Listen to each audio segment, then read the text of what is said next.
নিজের ত্বককে ভালো রাখতে যুগ যুগ ধরে প্রসাধনীর ব্যবহার হয়ে আসছে। ঠিক কত আগে থেকেই এর ব্যবহার হয়েছে তার সঠিক প্রমাণ ইতিহাস দিতে পারে না। তবে কিছু কিছু তথ্য প্রমাণ ইঙ্গিত দেয় যে প্রসাধনীর ব্যবহার হয়তো এখান থেকে শুরু হয়েছিল। সুদৃশ্য জারে মিশরীয়রা তাদের প্রসাধনী সংরক্ষণ করত। বিভিন্ন সমাধিস্থ থেকে এ ধরনের অনেক জার আবিষ্কার করেছে প্রত্নতাত্ত্বিকরা। ফলে তাদের ব্যবহৃত প্রসাধনীর পরিমাণ ও প্রকৃতি সম্পর্কে অনেক ধারণা পাওয়া সম্ভব হয়েছে। নাক, চোখ, মুখমণ্ডল, এমনকি হাত পায়ে মালিশ করার জন্য তাদের ক্রিম তৈরি ছিল।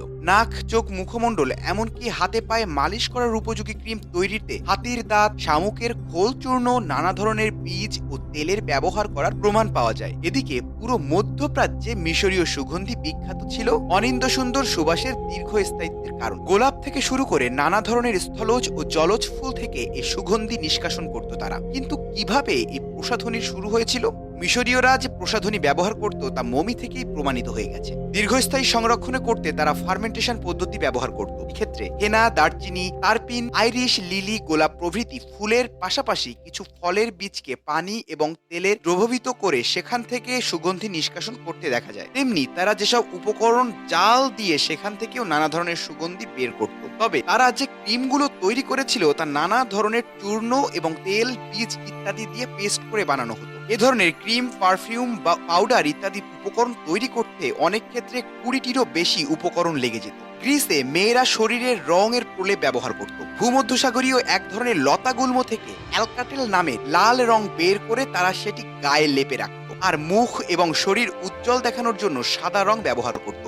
বোঝাই যাচ্ছে এগুলো থেকে এসেছে বর্তমান রুশ ও ফেস পাউডারের প্রচলন। 5000 বছর আগেও সৌন্দর্য সচেতন ক্লিওপেট্রার দেশের মানুষেরা প্রসাধনী হিসেবে একটি উল্লেখযোগ্য উপাদান ব্যবহার করত। আপনি শুনলে চমকে যাবেন, সেটি হচ্ছে স্বর্ণ। ত্বকের সুরক্ষার জন্য তাদের তৈরি বিভিন্ন পণ্যের মাঝে এই স্বর্ণের উপাদান পাওয়া যায়। এমনকি ত্বকের উজ্জ্বল ধরে রাখার পাশাপাশি চামড়ার রং সূর্যবর্ণ রাখার জন্য রাতের বেলা ক্লিওপেট্রা স্বর্ণের মুখোশ পরে ঘুমাতেন। বর্তমান বিজ্ঞানীরা গবেষণা করে আবিষ্কার করেছেন যে সোনা, মুক্তা এবং হীরায় অ্যান্টিঅক্সিডেন্ট রয়েছে, যা বয়সের ছাপ কমিয়ে আনে এবং মুখের বলিরেখা দূর করে। বলা যায় ক্লিওপেট্রার অনুসারী হয়েই বর্তমান হীরের সংমিশ্রণে তৈরি সাবান দিয়ে স্নান করেন মার্কিন কণ্ঠশিল্পী এবং অভিনেত্রী জেনিফার পোলেজ।